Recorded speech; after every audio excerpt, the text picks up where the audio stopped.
I want to thank everybody for tuning in today, including Greg. Greg, are you there? Yep, I'm here. Terrific. I was rambling on for about the last 5 minutes just in case anybody's interested. Didn't realize no one could hear me. So very excited to be here today. Please, I'm going to quickly go over some logistics. Number one, Greg and I would love to hear from you via Twitter with any comments you have during or after the presentation. We really appreciate that. It helps motivate us. Number two, the recording will be available to everyone. We will send it out after the presentation. Give us end of day and we'll get a link to you for the presentation. And of course, we have some fun steroids for everybody. I'm not a big steroid fan myself, of course. In fact, I'm quite opposed to them. And I actually, looking back on this title, it is kind of against the grain of my existence to even use this in the name, but it is some pretty special stuff we're going to go over, and we wanted people to understand that there is a way to make content planning much easier. Without further ado, I think I'm going to have Greg begin today's presentation, and then I'm going to chime in with some really powerful stuff that is part of WriterAccess and an understanding. Well, you know what? Maybe I'll just go through my presentation. What the heck? Greg, sit back, relax. First of all, welcome, Greg. How are you? I'm fine. Good. Good. Let's change our minds. Let's vacillate a little bit. It's much more fun. So let me go through my presentation, Greg. And then I'm going to turn the baton over to you. Sound good to you? Fair enough. Is there anything you'd like me to set up for you, Greg? Is there some mysterious wonder that you'd like me to hit on for your presentation? You want to talk a little bit about what you're going to talk about? Well, maybe publishing and whether it's still relevant in this new age. That would be fairly relevant to today's conversation. What's your quick take, Greg, on planning? You know, is it a nightmare for you, like it is for everyone? I always loved Dwight Eisenhower's quote on planning. He said, "Plans are nothing. Planning is everything." And the reason he said that was because you can make a plan, but the first time you encounter the beach, guess what? Plans change. Mm-hmm. But planning means that you keep getting prepared for the next change and the change after that and the change after that. And it's important to know where you go next, particularly in a rapidly changing world. Couldn't agree anymore, and just a marvelous setup for probably both of our presentations. Let's have a look, and let me blast through my presentation here and show people where we're coming from. So content planning, you know, is the starting point for content marketing. It's good to have a plan, that's for sure. The steps of the content marketing process tend to look like sort of content planning. You do that first, then content creation, content optimization, and naturally content performance measurement, right? But back in the day, and when I say back in the day, I'm really referring to about 4 or 5 years ago, when Ideal Launch was a full-service content marketing agency servicing about 100 customers per year. Companies like Walmart, the Company Store, Brookstone, FTD, Iron Mountain, Salesforce, companies like that would come to us with, "Hey, I need some help. Before you create any content for us, we need you to create a plan. We need to see what's going on." So plans tended to answer these questions. How much content do I need? How frequently do I need to publish it? How good does it need to be? How do I optimize all the assets? And how much traffic and sales can I expect from this investment? And that last question was really hard. And so Content Plans 1.0, I want to call it for purposes of today's presentation, offer the answers in a single document, kerplunk, right? And, step one was to go use these magical tools, most of them very SEO focused, to try to do a ton of research. We'd crunch through lots of keywords. We'd use great tools like SpyFu, for example, and we would find 156,000 keywords, as you see here, and weed out the duplicates, and then remove keywords with either ridiculous misspellings or keywords we really didn't want to focus on for content, leaving us after dozens of hours of research down to a keyword universe of maybe 2,000, 3,000, 4,000 keywords that we wanted to focus on. Then we'd sort of group keywords. That made some sense to us. Another 10, 20 hours there, helping organize the mess and sort of streamline these keywords into some groupings that made some sense. And then we'd bring in the geek squads to crunch some serious data, look at past history of performance for all the keywords on a particular client's domain name, We'd look at picking up on migration trends with SERP tracking. And looking at both Google Analytics, which Greg and I were just talking before this presentation, is now stripped out, telling you what keywords you're driving traffic from. Interesting that Google would choose to do that. We'll talk more about that later. But we would try to really find some interesting data. And guess what? Look at some of the tabs on the bottom of this spreadsheet here. These are actual examples. Keyword universe, all 5,000 keywords. Competitors, writing blog. These are all now channels that we've created, silos we've created that all of these keywords in them with this data. So we'd have 10, 15, 20 different keyword groups with data in each group, sorting through, crunching the data, trying to develop a strategy here. Back in the day, page rank was the talk of the town. That was the muscle flexing element of talking about, is your SEO firm doing a good job for you? What is your page rank? Is your content marketing firm, which by the way no one really knew what a content marketing agency was back in those days, but you get the general idea. Pages indexed, wow, IBM has 11 million pages indexed. How cool is that? Well, is it cool? I don't know. Is it a bunch of garbage pages that they have listed? Do they just have a lot of content created in the last couple of decades that's getting indexed? And what value is that? Link popularity was the big deal, and it caused lots of debate, continues to cause debate actually. Can we falsify link popularity? Yes. Is that black hat practice? Probably. Is it white hat? Definitely not. Is it? But this is America. We want to buy our way to the top. If Google tells us link popularity is important, damn it, we're going to go buy links. This is what we do. So what's wrong with that? So really a mess and a bunch of fuss and a difficult problem. And we're looking at content, how much content you published mattered, and you could look at your quantity of publishing versus your competitors. The asset portfolio grew like wildfire. We need to catch readers orbiting at high speeds. Let's get out there with every possible asset we could create and just flood the market, right? And social back then was really how loud and obnoxious are you? Are you just blasting out tweets and posts, at a magnificent pace, hoping for some success and hoping to be heard? And what is the strategy behind that? And anyway, all this data was crunched into the form of recommendations for customers.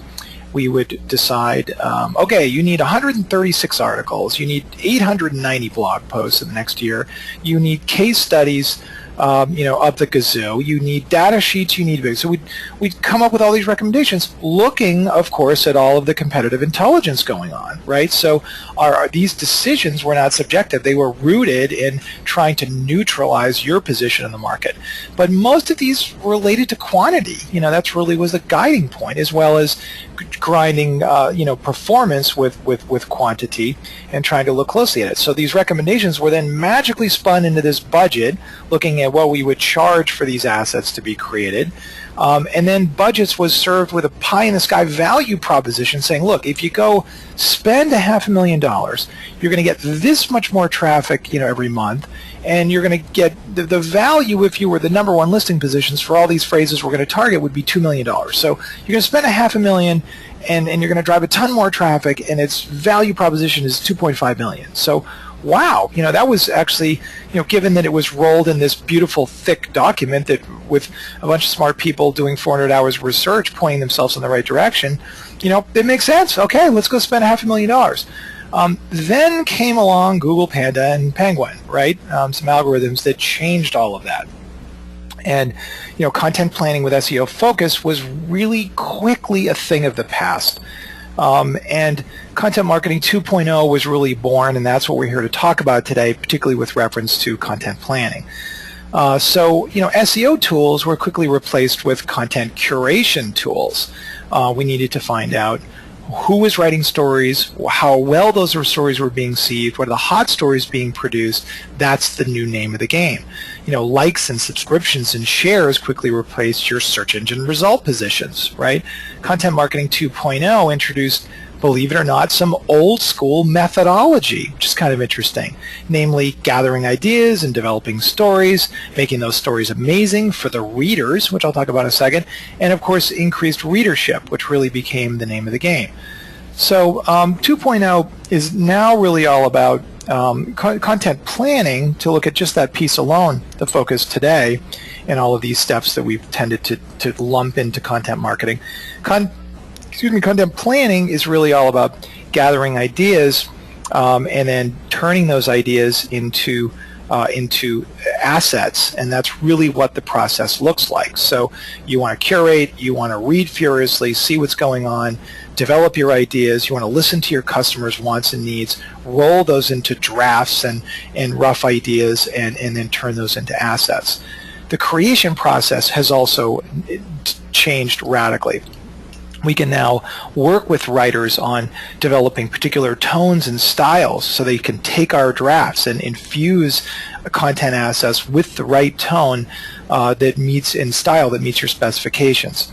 And then we also need to look closely at the optimization process, and I like calling this a salt, pepper, spice, and square meals. You know, we need to be very careful with the keywords that we focus on. We do still need to focus on keywords. You can't justify getting a top listing for a keyword phrase if you're not using it in your content, right? But the point is, be selective with that. Let the English language, the natural language that you're speaking and writing about, be the guidance for what Google rates you for. Sure, focus and target a few keywords, make a case for that, and pepper those keywords gracefully and naturally in your content.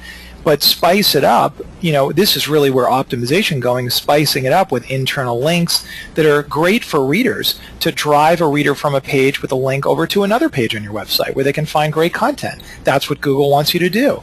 That's really where the optimization marketplace, in my opinion, is going and should be going. And then, of course, this concept of square meals is interesting. You need to feed both the readers and the bots consistently. Google wants to know what is your publishing frequency, and that's why we're seeing a lot more greater success for customers that are publishing a blog post a day or several a day, or publishing new content assets regularly, which will trigger the algorithms to see those patterns develop, see how you're rolling out content and how much you're rolling out, using that methodology. So the other thing to note is content performance is now measured in multiple ways. It's user acquisition cost is a very big deal now, perhaps more of a big deal than anything else going on out right now, particularly with online stores or transactions, looking at your PPC spend very, very crisply versus your content spend.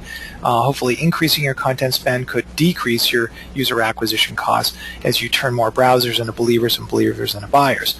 But all this requires something new, something advanced. And that's why we really introduced WriterAccess Plus 2.0, which is really like a GPS for content marketing. So I want you to understand, what's happening, what's different out there. You need to be able to find writers and build teams quickly, and they need to have skills right at your fingertips so you can understand what they're good at, if they're experts in your topic areas, how many orders they've completed, and that's really one thing that WriterAccess is doing for you. You also need to place orders quickly. You need to have really simple forms. We've got about a 10-step form here to place an order. You need to save that order as a template. You need to be specific with exactly what customers want and need. And you need to put in special requirements and specs for each order. We've created something called a creative brief that allows people to define exactly what they want. This has about 5 or 6 steps in it as well. It takes 10 or 15 minutes to fill out, but is providing the writer exactly what they need to know to deliver to your specification. That's changed. That's different. This is now the focus, quality. Manage the workflow needs to be quickly. When you log into WriterAccess, you quickly see how many open orders, on hold, in progress, pending. You can get to solving the problem and place orders quickly. Auto-publishing is been there for a while. You can quickly publish from WriterAccess over to your platforms. And of course, we are introducing a new editorial calendar, which is the focus of this presentation. I'm a very visual person, and I need to see what I've published in the past, and I need to see quickly. I need to post an idea and get an idea up, and I need to be able to do things with that idea quickly. So we've created a way for you to pop ideas quickly into this editorial calendar and actually see the keywords in the right columns that you're saving and add those keywords to that order so you can start integrating in your SEO strategy into the content strategy and make it one seamlessly integrated process. You can shoot ideas out to writers to make them better. Here I clicked on a button with my idea and I posted it over to a template that I selected, my blog template, and I'm actually, it's pre-filled in with who I want it to go to and what the price will be, and I'm shooting that order very quickly out to my writers. If you don't have time to dream up ideas on your editorial calendar, no problem. On your order form, step 8, you can have writers pitch you ideas. No additional cost for this. You can conquer SEO in minutes, not days. One of the tools built into the editorial calendar is keyword analytics, which gives you your performance data, how all your keywords are you performing, how many content assets you've created around each of those keyword phrases. We're also scoring the keyword phrase for you based upon a scale of 1 to 10 on what we think our recommendations are, looking at the pay-per-click prices, search volume, and your migration trends in the search engines. So one column called score gives you all the data you need to optimize content. So that's exciting and that's interesting. There's other data in here as well that you can see that you can turn on and turn off. One of them that Greg and I were just talking about earlier is called SEO difficulty, which is pulled in from SpyFu. And by the way, this is all completely integrated with SpyFu. If you can get this data free in WriterAccess, everything you're looking at here, including the editorial calendar, all as part of this new Plus service that we've rolled out, which I'll talk about in a second. Tracking performance should be easy, enabling you to demand a pay raise. This particular report that we built into the editorial calendar shows how much content you've published, how many tweets and Facebook posts you've published with full integration, and then how much traffic, additional new traffic is coming to your website on a monthly basis, and how your listing positions have improved, along with a lot of other data that you can see down on the bottom of the page as you scroll down. So all of this is at your fingertips, and setup takes like minutes. You go in and add in your keywords, your competitors, you integrate in with Google Analytics, SpyFu, WordPress, Twitter, and Facebook, and all of this is easy and fast setup, and the good news is it's all for free. If you're a client of WriterAccess currently and you deposit $2,500, you can get everything I just described for free, the editorial planner and all that fun stuff. And that we've really tried to build an all-in-one content marketing platform with planning built right in with the editorial calendar. What's also cool, just for seeing this presentation, and I'm towards the end of the presentation now in case anybody's interested, if you don't need to deposit the $2,500 if you want any and all of these tools. Just send me an email. You'll need at least a free account set up at WriterAccess, which anybody can get, and then I'll turn on all of these features so you can play with it. Just send me an email to Byron White saying, turn on my features, I want to try this out, and we'll manually turn on everything that you would normally have to require $2,500 for. So thanks for joining us. I want to turn this over to Greg now, and let Greg shed some wisdom and some light on us from his vantage point, which is really cool. So without further ado, let me change that and go here, bing and a bang. Thanks very much for listening to my presentation. We're going to field some questions, hopefully lots of them, at the end of the presentation, if that's okay with everybody. Bing and a bang. Greg, take it away. All right, thank you, Byron. So I too am not crazy about the whole steroids notion. It sounds like cheating, doing something to artificially pump up your performance. But it turns out, whatever you want to do, if you want to take your game to the next level, no, don't cheat. A whole lot of what we're going to talk about today is just working smarter, not necessarily working harder. So one of the places I want to start with here is what's keeping content marketers up at night. What are the real issues that they're wrestling with? And what's interesting is there was a study done almost a year ago now, so hopefully they're going to update the new data next month. But it was done about a year ago by the Content Marketing Institute, and they basically asked B2B content marketers, what's the problem that you're facing? And the number one problem that came back was producing enough content. And what's really fascinating is if you look actually down the list, there are variations of that theme in second and third place, producing the kind of content that engages. Okay, so it's not just enough content, it's also content that engages. Oh, and by the way, producing a variety of content. Well, okay, put all that together, and it turns out that one of the challenges, even for people who have basically decided, I'm a content marketer, I'm going to do this stuff, and I've been doing a story a month, and I call that content marketing. Well, it turns out story a month doesn't get you where you want to go anymore. How the heck do I produce more? I mean, I've run out of ideas. I couldn't come up with another story idea, let alone go out and commission the content. Now, what's fascinating is a month after this study was conducted, they went out and surveyed B2C content marketers. And although they had a number one problem that was slightly different, which is I don't have enough budget, the number two problem on their list, and the number three problem on their list, and the number four problem on their list are the same things that are keeping B2B marketers up at night. It's like, yeah, I don't have enough budget, but at the end of the day, part of the reason I don't have enough budget is I've got to produce more content. So how do we solve this problem for both B2B and B2C? What can we do to basically say, look, okay, you understand that producing more content is actually the new success formula in this new era. And whether you call it WriterAccess 2.0 or Google Post Panda and Penguin or the rise of content marketing out of left field, doesn't matter what you call it, the net is all of us are basically trying to figure out the solution to this issue. Well, I have a long checkered background. And there's no other way to put it. And one of the things that I did 25 years ago, which is hard to believe that the world even existed 25 years ago, I was the director of marketing for a brand new magazine called PC Computing. It was published by Ziff Davis.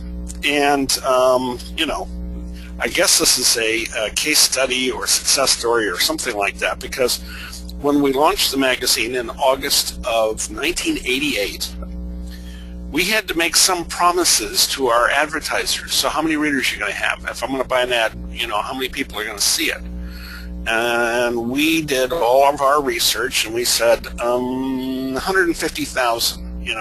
Don't worry, we're definitely going to hit 150,000. So if you buy an ad, that's at least the number of people who are going to see it.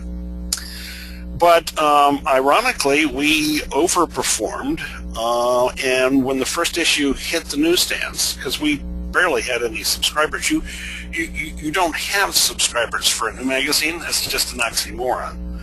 But we had over 400,000 people pick up the first issue. And the advertisers, who were very happy because they only paid for 150, but they got 400,000, went nuts. This is great. They saw their phones ring off the hook. The problem for us was we only had about 100 of them, because who wants to advertise in a brand new magazine where you don't know how many readers it's going to have? So my job as director of marketing was, we got to go round up some more advertisers. So I decided, you know what, we're going to take this story and we're going to retell it. We're going to create a big 2-page ad. We're going to run an ad week and Ad Age.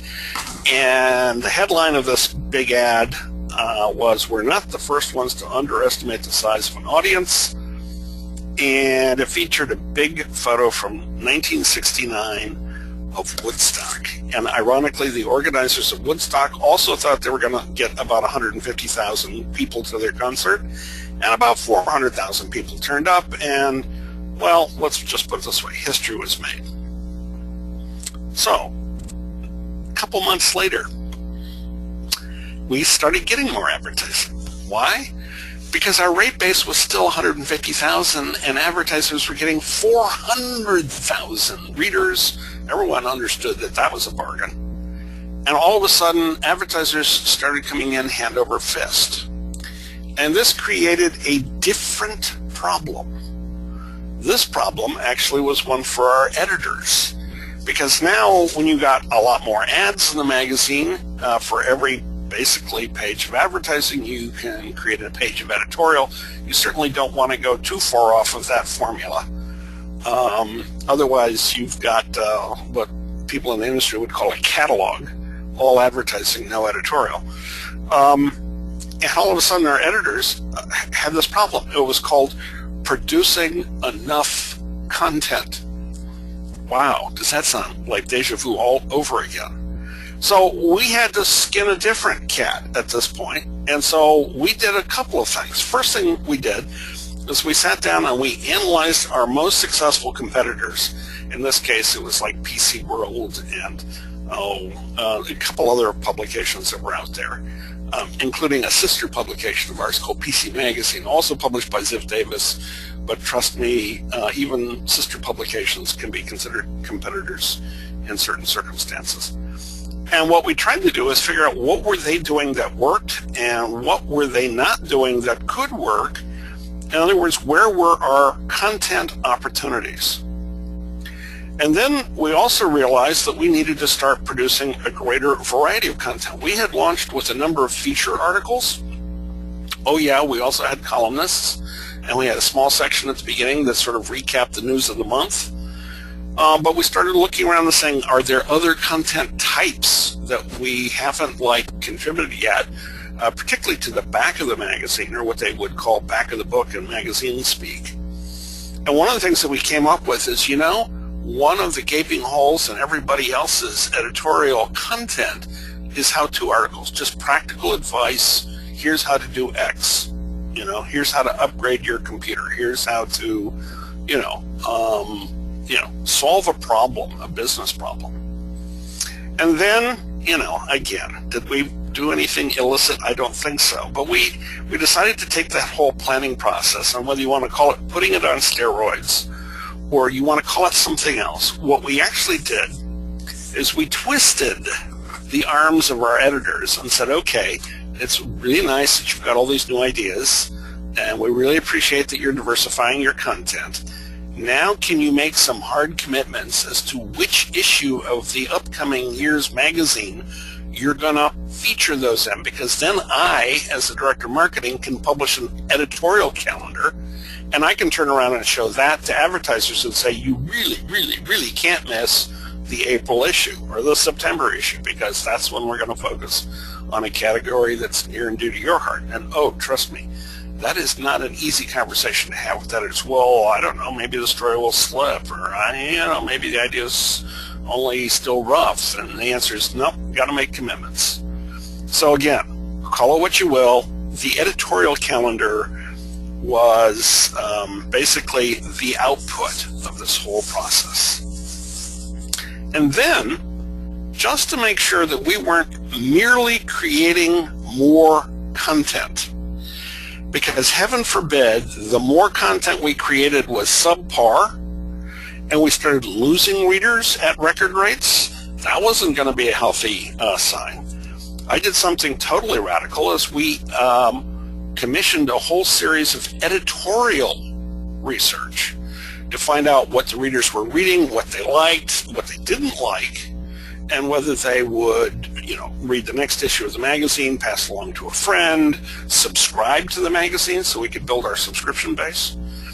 The net is that the magazine grew to over 1 million paid circulation, actually became the fastest growing magazine to hit the 1 million mark. So, all of this worked. And again, it took a sort of combined approach, but it included looking over your shoulder at your competitors, keeping an open mind as to what content types you might want to produce, committing ahead of time to when you were going to publish what, and oh, by the way, making sure that it worked.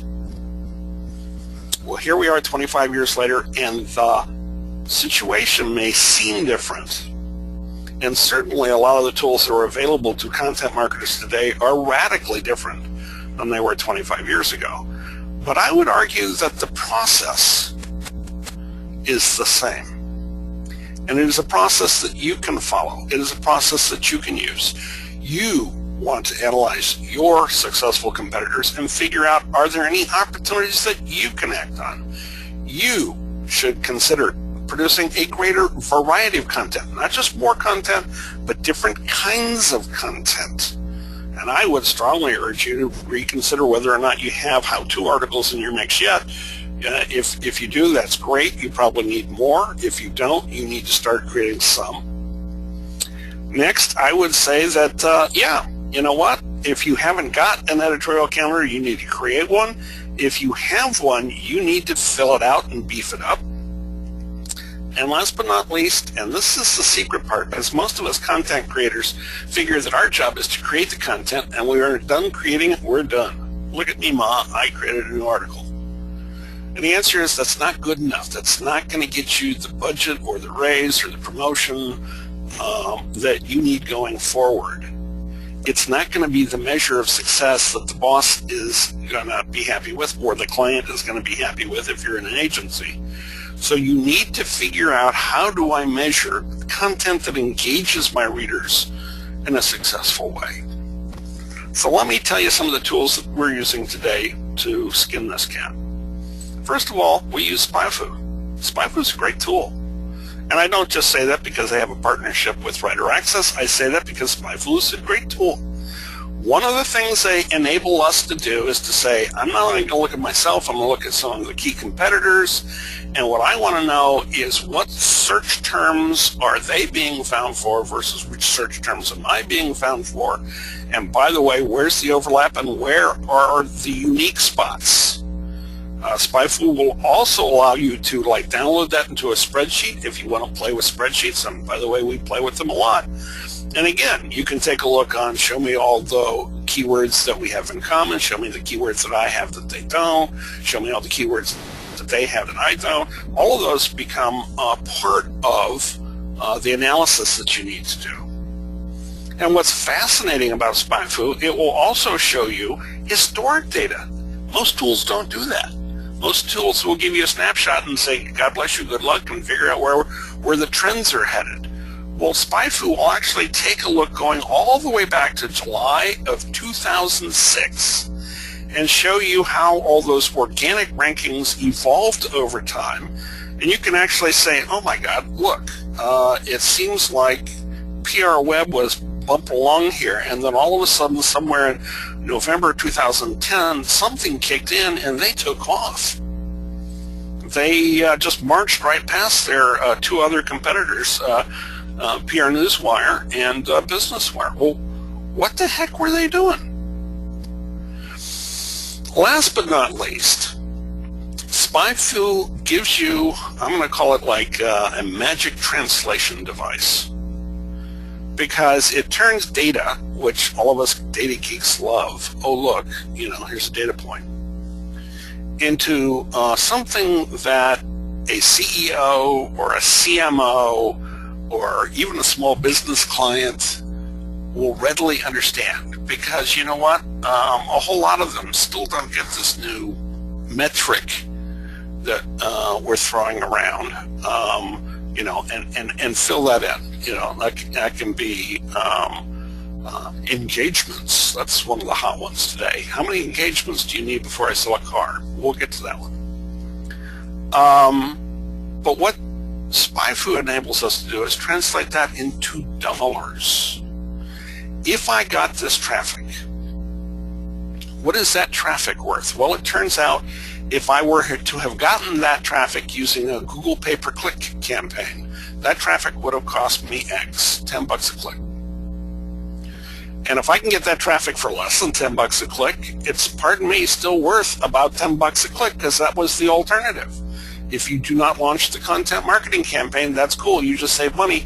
But if you want the traffic and the alternative is far more expensive, guess what? This is the way you can have that debate or discussion over the marketing mix and win. Because trust me, the cost of pay-per-click ads is through the roof. And selling against it is a smart thing for any content marketer. Now, another tool that I like to use is Google Trends. And by the way, I've just decided to show you here why I would argue you want to add how-to to your mix of content types, you will see in the blue line here, web search interest since way back in 2006 for the term news. And the red line here is how-to. So how-to has always been more popular than news, but over the last, I'm going to say 3 or 4 years, how-to has taken off, while news has remained flat. There is something about the people who are using search engines today where they now recognize there's a heck of a lot of useful how-to information available, and I'm going to go find it. And I can give you lots of anecdotes, but I don't need to because I think this is just painfully obvious. So if that's what people are searching for, it's one of the ways that you can start creating content to tap into what they are searching for. Now, there are other content types that need to be at the top of your list. Number one, and this is going to sound odd, are books. If you have written a book, that is killer content. That's the number one thing people are out there looking for. If you haven't written a book, let me tell you, as an author of several books, it's a pain because it takes a while to write these things. But that's also one of the reasons why people value them so much. They recognize that if you've taken the pain and effort to put your thoughts into a book, and it's gone through that whole gestation process, it can take you, at least it took me, 9 months to write the first book that I wrote. And it took me almost a year to write the second book that I wrote.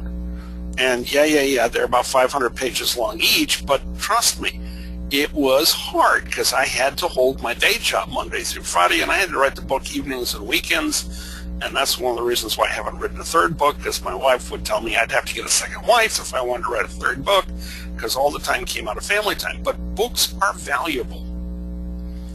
And if you don't have one in your content marketing repertoire, think about that, because if people are interested in books, then are there ways to, quote, not write a book, but still tap into that? And one of the things that I would suggest is if you add a book review piece of content to your mix, that's a whole different kind of content. And guess what? People are looking for that stuff too.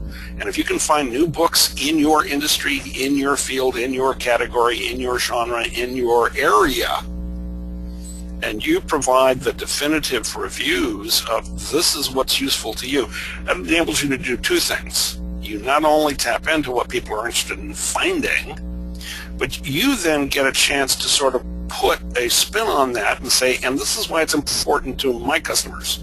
This is why this is useful to my prospects. That can become a really interesting kind of content. There are a whole kind of other sets of content that you might want to use Google Trends to check out. It turns out speeches and presentations are surprisingly popular. And again, you know, when it comes to content marketing, we're all generally thinking of, well, I got articles and I got blog posts. And I got to believe that somebody somewhere in your organization, particularly if it's a larger organization, is out giving speeches and presentations. Maybe not so much in small businesses, but even a presentation at, let's say, the local Chamber of Commerce is a presentation. And guess what?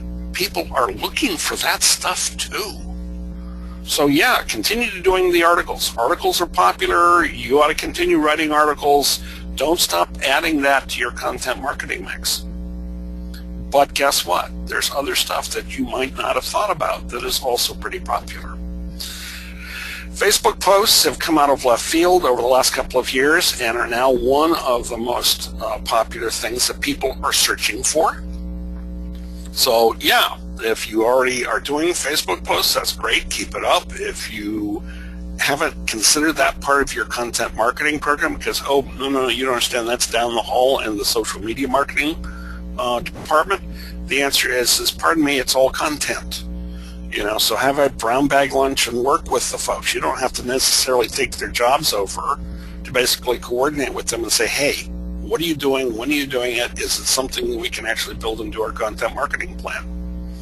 And interestingly enough, while Facebook posts have gone up, web pages have come down. This is probably not a happy trend for any of the SEOs who may be in the audience today. But think about this. When people think of content in the old days, it was a page on a website. You should still put your articles on your website, right? But guess what? You can also put your articles on other sites and drive traffic to your website. So optimization is one tactic, absolutely, but content marketing is another tactic. And I think this is something that people are beginning to realize and act on. Okay, you only do one annual report a year, but believe it or not, people are interested in that. And what you say in your annual report can be considered content if it's on your web page. Instead of just printing it up and handing it out, you may want to repurpose some of that content somewhere on your site. Data sheets are still popular. Believe it or not, the press release is not dead, despite all the rumors contrary-wise. Press releases are content. What kind of content are you creating, and where does it fit in your content marketing plan? And white papers, they're still big. News stories, absolutely, keep doing that. Webinars, blog posts, those are all types of content that can be built into your editorial calendar. And hey, guess what else has come out of left field? Twitter posts, video scripts, mobile content, and although radio spots are sort of flat, there's all this content out there that you should be considering. So open your mind up, diversify the kind of content you're even thinking about putting into your editorial calendar, because all of a sudden now producing more content may be creating more ideas or stories to write about. But if you've got something like SpyFu giving you tons of new story topics that you may want to tackle, guess what? Every time you tackle that topic, you now have multiple ways to turn it into a piece of useful content, and it's not just, quote, writing articles anymore. Now, next, and this sort of taps into what Byron was talking about today, it really helps to have an editorial calendar. Editorial calendars help put what could be a pretty random process where some weeks you got lots of content and other weeks you got bupkis. It puts it out there for you to plan. And I understand, this goes back to my early comment, plans can change. Yes, that happens. And guess what? Your prospects or readers or whoever it is you're trying to address understand that. New issues pop up, old issues go away. Things get delayed. The unexpected drops in your lap. Got it. But plan, and at least use it internally. And sometimes you can use it externally, perhaps maybe just a month at a time. But guess what? Having a plan is a useful thing. Now, having the plan means, okay, but I'm just a small business. Do I really need a plan? And the answer is, yeah, even a small business can use a plan. You may only plan for a quarter instead of a year, because that's as far as it goes. But guess what? We're coming into the fourth quarter of the year, and by the way, you already know that there's going to be a Halloween and a Thanksgiving and a Christmas and a Hanukkah. Excuse me? We already have some things that we can plan around. And so even if you're a small business, think about the ideas that you may want to tackle and create content around. Write those pieces of content. Make sure to edit them. And I know writing and editing are two different steps, but guess what? That's where a lot of times the quality control is added. And then publish the contents. If you work at a larger organization, sometimes planning for a quarter isn't sufficient. You need to plan for a year. Why? You need the budget. You need the resources. In order to get that, unless you're in an organization that is now budgeting from quarter to quarter, and by the way, we've actually run into some of those, more often than not, in a lot of organizations, you're still budgeting from year to year and then adjusting that budget as necessity dictates from quarter to quarter. But, fine, then plan for the year. This is the way you get the resources assigned up front.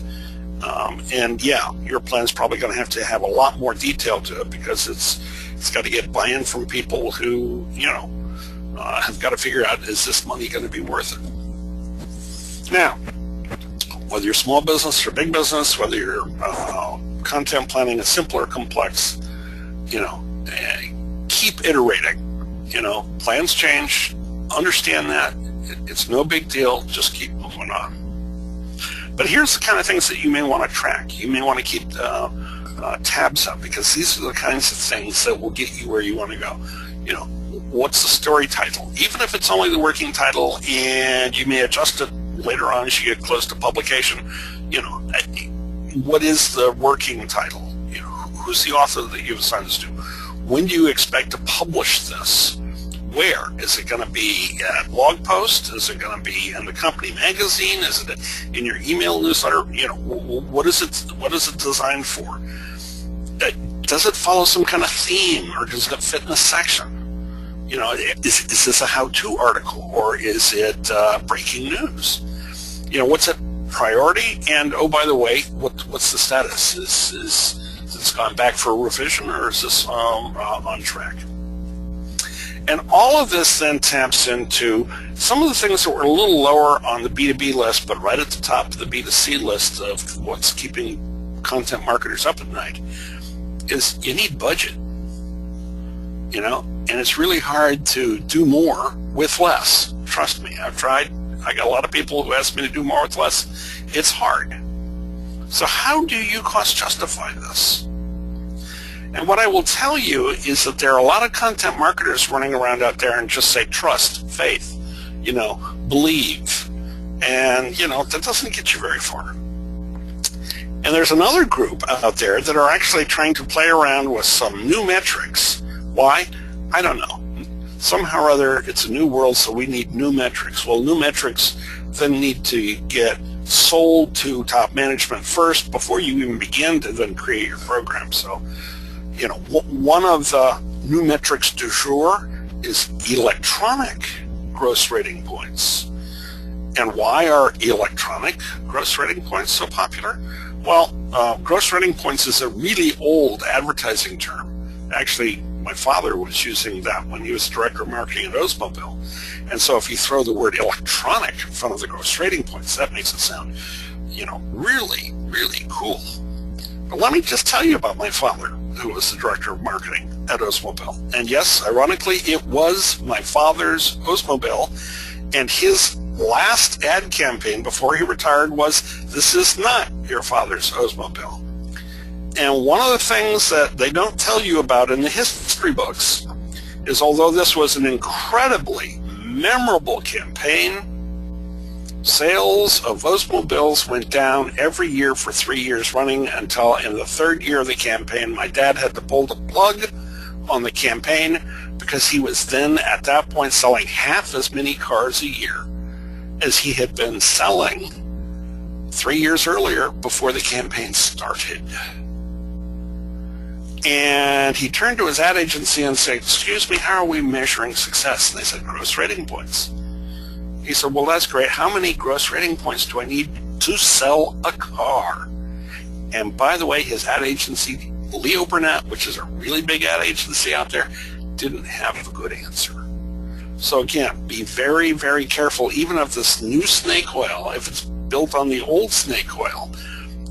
If it's ephemeral and squishy and hard to measure, pardon me, did that pay the bills? Did that move the needle? Did it actually generate something that was useful?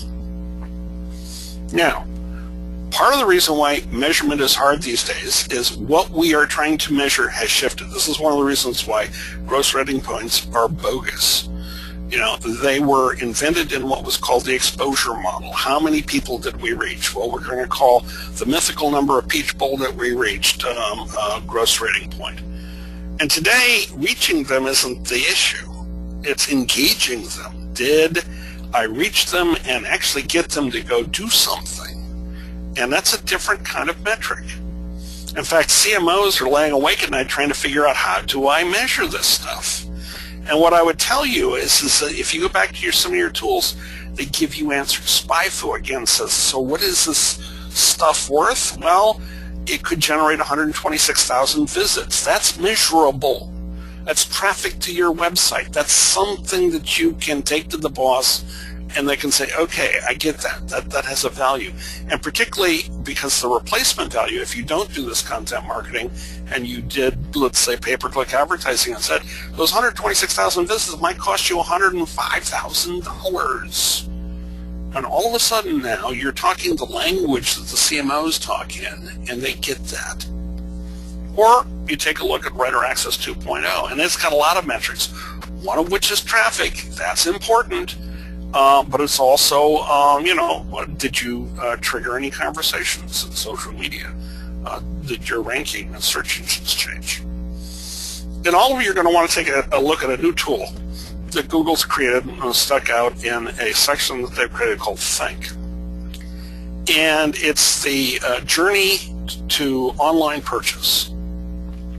And one of the things, it's a fun tool to play with. I encourage you to play with it. But one of the things that you've got to be wary of is something is missing from this tool. In this particular model, if you look around, where is organic search? Yeah, I understand paid search plays a role.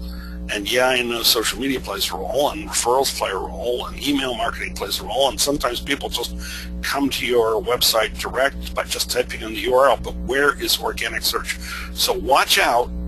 Believe it or not, there are blind spots in Google's model. And oh, by the way, it tends to coincide with the fact that they just erased all the keyword data from organic searches in Google Analytics. And it's kind of like, what are you trying to do, guys? What's the deal here? Well, the net is if you actually take a deeper look at their model, you will see that organic search is far closer to driving people to make a purchase decision than paid search is. Interesting, fascinating. And they have this in their model, something called paid referrals, are actually in their list. Well, pardon me, what's an unpaid referral? You mean if I get an article placed in a website and traffic comes to my site and that's an unpaid referral, that's actually pretty valuable. Where's that on the chart?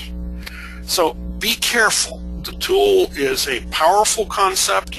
It's something that Google is rolling out, and all I want to warn you about is that it's missing some of the key things that us content marketers are doing. And by the way, some of the stuff that we're doing is a lot closer to where the sales happen than higher up in the funnel where the assist of the sale happens.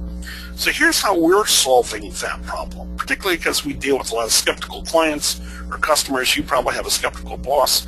There is a free tool out there that Google Analytics gives you called the URL Builder. You take the link where you're going to drive the traffic, you drop it into this, you add a couple components, and you say, well, what's the source? This is going to be part of, let's say, I'm going to put this in a press release, so I'm going to say the source is going to be Business Wire. What's the medium? Well, it's a press release. Duh. You don't need to use the term because that's something that only the advertising people would care about, unless you want to sort of tag it for which search term am I trying to drive this traffic from. You might want to use the content, particularly if you've got two links in the press release, both to the same landing page, and you might want to know, did the first link in the release or the second link in the release drive the traffic? And then you might want to give the campaign a name.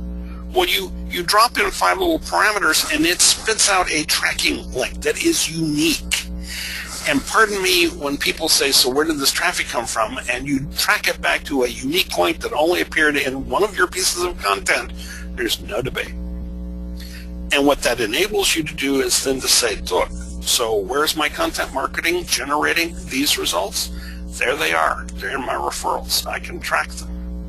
We did that in a press release recently, actually in a couple press releases recently, and we not only know how many people read the release, that's nice, but how many people clicked on the links, that's a whole lot nicer.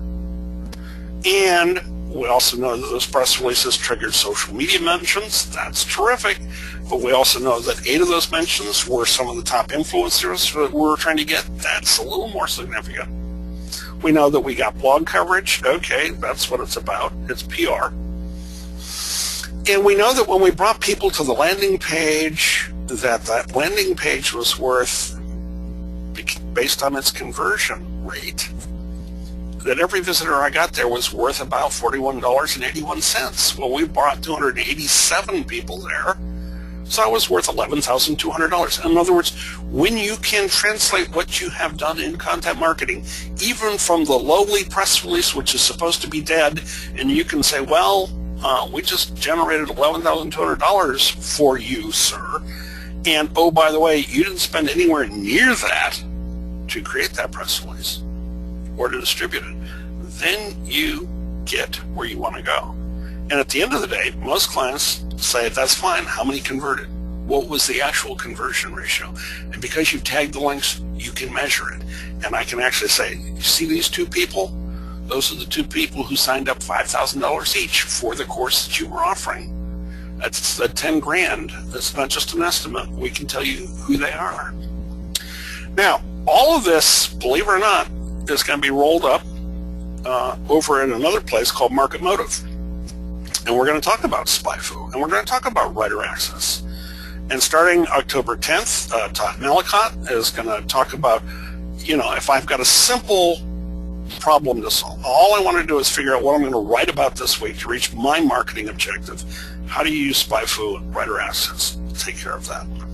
A couple days later, I'm going to do a workshop over there at Market Motive, and we're going to talk about what we'll call the organizational point of view. What should we write about this year to achieve our organization's goals? And again, we're going to use SpyFu and WriterAccess in both those cases.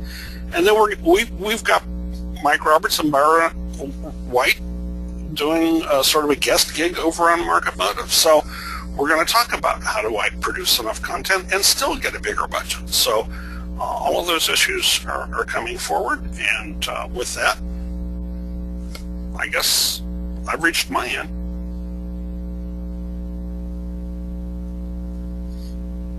Great. Thanks for yes. Thank you so much, Greg, for a great presentation today. Why don't you switch here I can do that actually. I'll switch the baton over for a second, and I just want to dive in to a couple of things that I thought people might find interesting.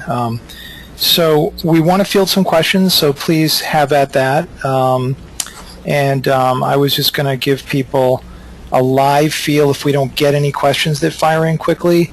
I do have a few questions for Greg as well, but we'll look for a few people to fire some questions off on the right side. But a few things I wanted to mention. First of all, really cool distinction between styles in Greg's presentation and mine. I'm like the fast-talking, super energized, entrepreneur, and Greg is the calm, cool, collected professor that you always dreamed of. So I remember now it's all coming back to me and speaking with you a couple of times, Greg. It's just a pleasure to chat with you. We offer diversity with our styles for sure, and it makes it fun. I was really super psyched to see some of Greg's understandings back to those days in publishing, and I really think that forward-thinking companies are now gathering ideas, developing stories, putting together plans, and publishing the way they used to. Basically, I see companies becoming old-school publishers, if you will, armed with these new tools like this stuff we launched at WriterAccess. But Greg, in your mind, do you think that is going to make content better? Are we going to be able to produce better content with all these two news? You could call it publishing 2.0 if you wanted to. Better optimized, better engagement metrics, better instant reaction to how an asset performed. Understanding the wants and needs of our customers. Is that getting better in your mind, Greg? Well, it certainly can, and then of course the opposite of that is sometimes it doesn't. But here's the difference. If you are merely creating content and throwing it over the fence, then you may make more content and never have a clue as to whether it's better. The key is when you harness that content to some kind of meaningful measurement. And when you measure its performance, then trust me, first time you create a bad piece of content and it bombs, everyone's going to do the diagnostic and say, okay, so how can we make it better? Mm-hmm. And by the way, we had that same problem back at PC Computing. Not everything new that we threw into the magazine necessarily worked. But within a month, we knew that it hadn't worked, and we weren't doing that anymore. I want to invite the readers to. The questions are not firing any yet, so I'm going to continue on with another quick show and tell. I'm back in the editorial calendar now, and I want to invite people listening in to throw some ideas at me as I quickly show you a couple features of this editorial calendar. The first thing to note on this is that, let me just get rid of this, boom, boom, okay. The first thing to note is, we built this editorial calendar with basically an enterprise version automatically built in. So you can manage multiple domain names and quickly shift from one domain to another, which instantly pops up, your newer editorial calendar. And when you look at this, you can quickly plan content. You can open up an asset and see what it was, or if you want, you can click this arrow button and boom, grab a template, turn this into an order really quickly, and just launch this with one click of a button. It goes out to the writers that you've already pre-selected this is eligible for. So we built in speed, and we built in enterprise level solutions. We have agencies on the line here today that use this system. We're trying to color code stuff and maybe just look at some of the, and I want Greg, your thoughts on this as well, but is this on steroids? Is this, here's just my ideas. I've only got one idea queued up, and it looks like that was a content planning steroids blog post that I didn't get done today because I didn't send the order out. So, this is the kind of work, yet maybe we want to just look at the stuff that's published, right? So this is fed in through, this is an actual live post that is out on WordPress right now. So this is, with the API integration, we can see everything we've basically ever published quickly and succinctly. We can go look at, again, let's go play over here. Like, okay, my boss is all over me. Let me go quickly look at performance here. I got to make a case to keep spending money. Here's how much content we've published. These are blog posts. Here are social media posts on a per month, 77 Facebook posts. Here's how our traffic is increasing. Let's scroll down the page a little bit. You'll see, okay, what are my top winners? What are my top losers? Where do I need help? How can I bring more data to the table to make decisions? So we've tried to design this to make it really interesting and to look at the particular performance and sort of analyze content analytics, bring analytics to assets. Which keywords did I use in this blog post? Oh, do I want to add those to a new, I was speaking over at Webino earlier this week, so I did this little demo. Let's add this keyword copywriting to this list. Okay, now it's time to place an order. Let's go place an order and bounce over here. Let's go down and look, and all of a sudden I can see, whoa, there's my list of keywords that I want to focus on this month for my next order of content. So let's go pop in some keyword requirements. Let's grab this keyword and drop it in. Boom. It's like, oh, it didn't work for some reason. Okay, that's interesting. So the net of it is, we're trying to make planning easier, smarter, faster, wiser. In your mind, Greg, is this help? Does this bring a new set of tools to the table that where your writers are in one pool right in front of you, your calendar is in another? Are we aiming? I don't believe there's anything like this that exists out there. So I want to get your thoughts on this from your perspective. Is this would this help a small business owner, a medium-sized, an enterprise-level company publish content, look to the future, look behind, optimize faster, place orders, approve content?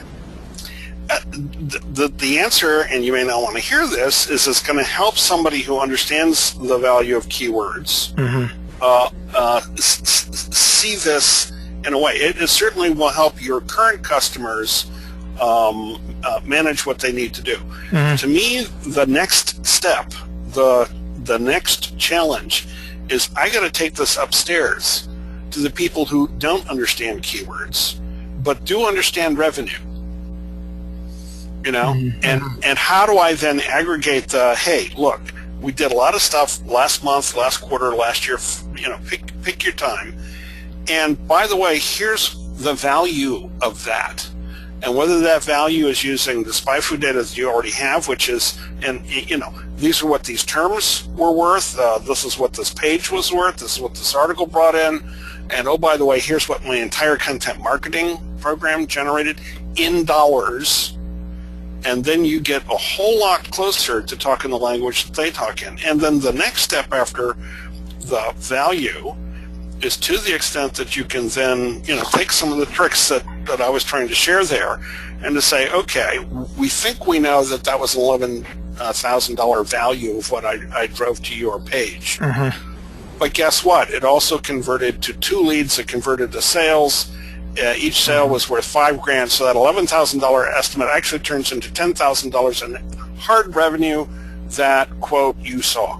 Mm-hmm, mm-hmm. And that then is the slam dunk where even the CFO will stand up and say, you know what, this guy needs more budget. Mm-hmm. Yep. Bitly has done some really interesting things, Greg. You should take a look at it. We're looking right now at a way to, you know, remember that when you're over at WriterAccess, right, and you want to go publish your content, this is where the pedal hits the metal, to your point right here. I want to publish, you know, these through 2 blog posts over to WordPress. So boom, I click a button, boom, I go next, you know, boom, it's going to ask me some questions. When do I want to publish it? What we really need right here, and we've heard this from customers, is a way to insert a trackable link inside that content asset right from within WriterAccess using our proprietary code that's actually a spin-off Bitly link that will then start tracking the conversion metrics you're getting from that asset that you're publishing out. That's where we're headed. I think that's a really critical. It's basically a referral, but it's not run through Google. It's run through Bitly, which helps. Bitly is fine. Well, Bitly, no, seriously. Yeah. There's a bunch of them, but what I like about Bitly is it filters out. You see, one of the problems with having a content asset out there is that the bots hit it, and when the bots hit it, it looks like a human being clicked on that and went to the asset. And Bitly's doing a really good job of filtering that noise and that garbage out. And I'm sure Google's doing perhaps the same thing, although I need to go study that site that you had mentioned. No, it does. And by the way, I tend to use both. So after I've spit out the tracking link, it's generally an incredibly long link because it's got all these parameters on it. Yeah. I will then take that really long link, go to Bitly, and make the short version of it, and all the tracking is still embedded in there, which I can then begin using in Google Analytics, but now I've got a short link. And the reason why I do that is that, you know, the long link still works in, let's say, something like a press release. It's not like it won't work, it does work. Yeah. But I can take the short link and pitch it to a reporter. Yeah. And if I gave them the long link, they'd say, oh, excuse me, what is this, tracking code? I'm not going to put that in my article. Right, yeah. But you give them a short Bitly link and boom, even in a telephone conversation with a reporter, I might get my short Bitly link into their story. And then again, trackability is, it's not what they asked PR people to do 25 years ago, but trust me, if you can't measure what you're doing today and you can't demonstrate the value of what you've accomplished, it's hard to get budget. Allison asked this very question, can you include reference links? So we answered that. Thanks for the question, Allison. How do you keep the creativity element while you dissect it down with the keywords and SEO? It seems like the creativity is being put on the back burner when it comes to content management, almost over-planned. You know, I somewhat agree with that. What we're sort of preaching, what I'm preaching today is, you know, less with keyword stuffing and more with idea generation, hence the birth of this editorial calendar. What I've learned is that the, quote, creativity of a content asset comes in sculpting, you know, a creative brief and to nailing exactly what your tone and style looks like from a branding perspective. And then onboarding that to that writer's mentality, you know, to that writer's you know, job and project description.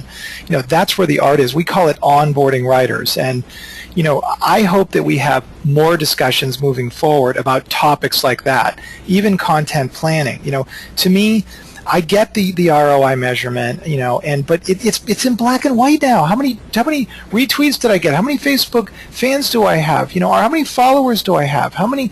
Let's not make this too hard. I worry about that, Greg. That even experts like us are geeking out still too much. I want Content Marketing 2.0 to be about attribution to amazing writers, which was, by the way, where we're going as a company. Which is why you can have your cake and eat it too. Yes. And let me share a real quick anecdote. One of the most successful pieces of content we created was for Southwest Airlines. Our keyword research said discount airfare was a key search term. All right? Actually, what it said was cheap airfare was the search term, and Southwest didn't want us to use cheap. So, okay, discount airfare is the search term we're allowed to use.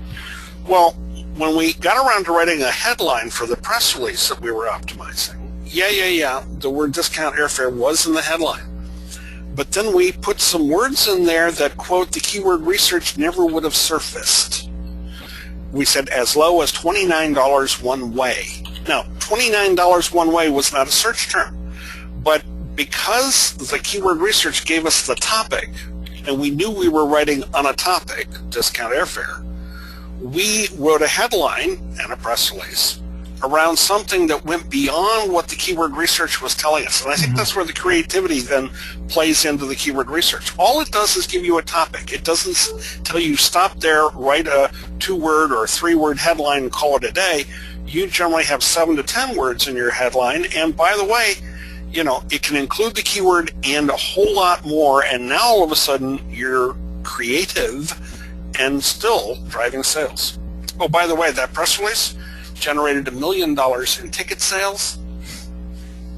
And trust me, you walk into the room and say, oh, by the way, last week we put out a press release and we generated $1 million in ticket sales, and they call that creative. Yeah. Again, amazing story, right? And you have to have it, but you have to have those victories. But my point is, it's very difficult, Greg, to engineer those victories, right? You stumbled upon something, period, end. You went outside the box a little bit. You would have had no way to predict $1 million was going to be written from that press release. Well, we right? didn't know that we were going to have $1 million, but we did know what the topic was. Keyword research is, people forget this, is market research. This is what people are looking for. And once you have the right topic, you can create content that addresses what they're looking for. I hear you, man. No one preached SEO more than me from 2000, 2007 or 8 when we first built a product called Word Vision that was out with hundreds of people using it. No one was more geeked out with trying to drive and forge content strategies. Those were actually plans we generated. But I got to tell you, Greg, those 400 hours we spent for some customers for tens of thousands of dollars, waste of money, waste of time. At the time, we thought it was the greatest thing since sliced bread, and so did the customers. At the time, we could actually engineer success for customers because Google wasn't all about quality content. The times have changed. Period. The end. It's about attribution. It's about attribution. It's about authority status of the writers, and that's where we need to go. I agree with you, but let me work backwards. You got to engineer it. If I have a really good piece of content that hasn't seen a search term and isn't anywhere close to a search term, that's terrific, and it may be out there, and nobody discovers it to react to it. Yeah. So guess what? You need both. Yeah. You do, but you do still need the quality content. I mean, let's take the statement, I had a big beef with Greg yesterday, right? We don't know if big beef means steak or burger or argument or debate or whatever it was, right? So, and big beef, by the way, probably has huge high popularity. If you're McDonald's, you want to get a top listing for big beef. But, so words and optimization and forging success with wordsmithing is just gone. I think it's now all about engagement. It's about socialization of content, about looking at things differently. And I think it starts. I'm hoping that I'm hoping that all of this goes to, again, attribution, really putting the name of the writer. Now, we're a ghostwriting company at WriterAccess right now. We're launching something very big, very huge soon, and it has to do with this discussion. So, I'm all for attribution. I'm all for paying writers what they deserve to be paid if they have big fans and big followers and are experts in topic areas and hold value, particularly with auth, pub and all the amazing things happening with Google wanting to know who wrote this content.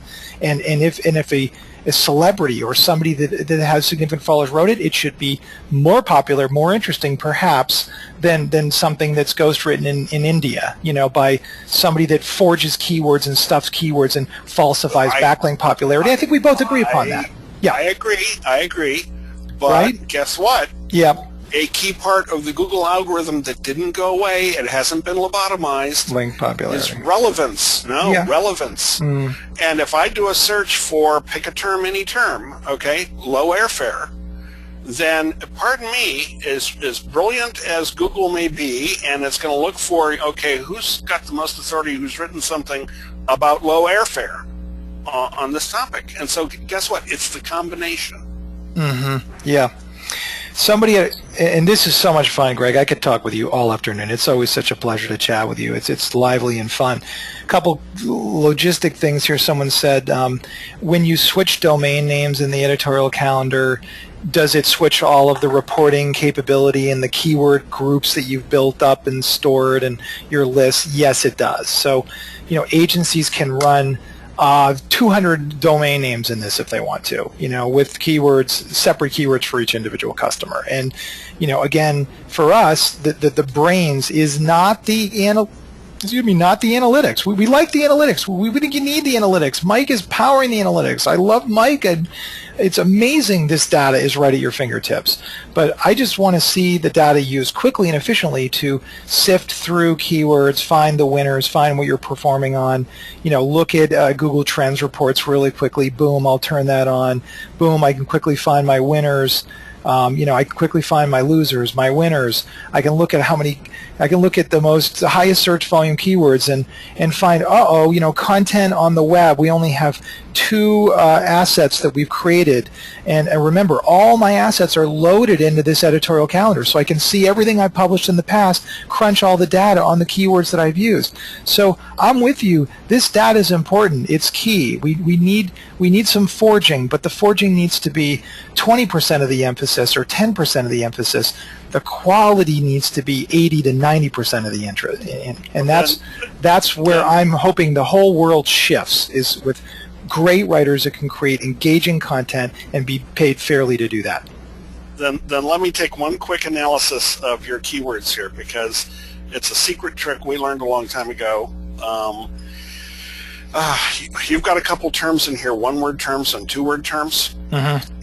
And 5 to 10 years ago, the average search term was 1 or 2 words long. The average search term today is 3 words or longer. And so if you are now optimizing for a short term, it may be incredibly popular because a lot of people are still looking for 1 and 2 word terms.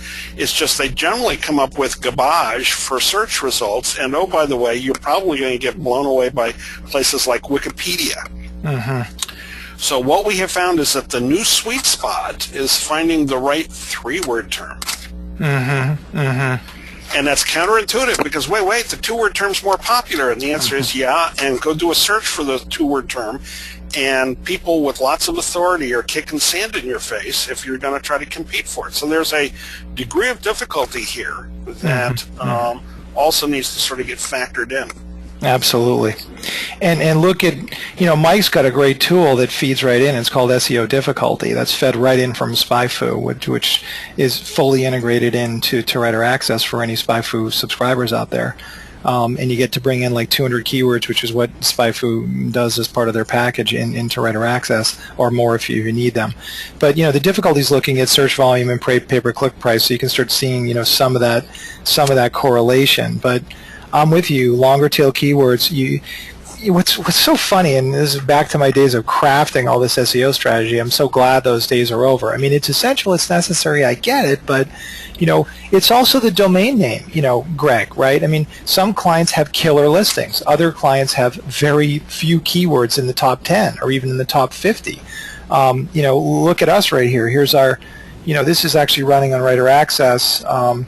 Here we have a bunch of #1 listings, but over at Yahoo we might be doing better, like freelance content writing. We're #4 at Yahoo right now, but they're all over the place, right? So my point being is, when we were strategically working with customers, we're saying, look, right now you have no listing positions in the top 100 for any of your keywords you want to go after. We have to get some longer tail keyword phrases. We can't go after things that are not realistic for you to go after. But so this is stuff, but out with engineering and in with quality. That's my message. Let planning be all about a quick place to store ideas. I think that's what gets lost. It's like this concept of waking up in the morning and having a good idea for a blog post. Get it down. Read an article, post it, post the idea. Sure, grab your keywords. I'm not saying don't use your keywords. And quickly add them to an order. I'm not saying don't do that, but what I am saying is get the idea down. Let your team develop ideas, and let professional writers, execute those ideas. And that's what that's what we're trying to get. Yeah. If you have the ability to do this, and it would be a fun test to run, what I would do is say, if I'm going to create 5 articles, and let's say Monday through Friday, Monday through Thursdays are going to be optimized. They're going to find search terms. And on Friday, I'm going to throw the keyword tool away and just write. And then, after a couple of months, go back and take a look. Are the articles we're producing on Friday kicking butt and the other 4 days of the week not performing? Or, conversely, on anything can happen day, nothing happens. But on the other 4 days of the week, you know what? It's paying the bills. Love it. And bring on the challenges to us all, Greg. I want to thank everybody for tuning in today. It's been a lot of fun, and I'm sorry it went so long. Everyone will be getting a recording on this. Hopefully we answered lots of questions. There's another one, Tumblr integration. We're working on lots of new integrations. We want to hear your ideas from all of our users on how to make this new feature great. We think it's, clients are super excited about it. Be sure to send me an email if you want us to turn on all of these features. We'd be happy to do that. You can certainly get a hold of me as my contact information. Greg, thank you so much for being on the presentation today. Thank you, Byron. Right on. Until next week, everybody, I hope your life's a little smarter, better, faster, and wiser. Thanks when it comes to content planning. Thanks, everyone.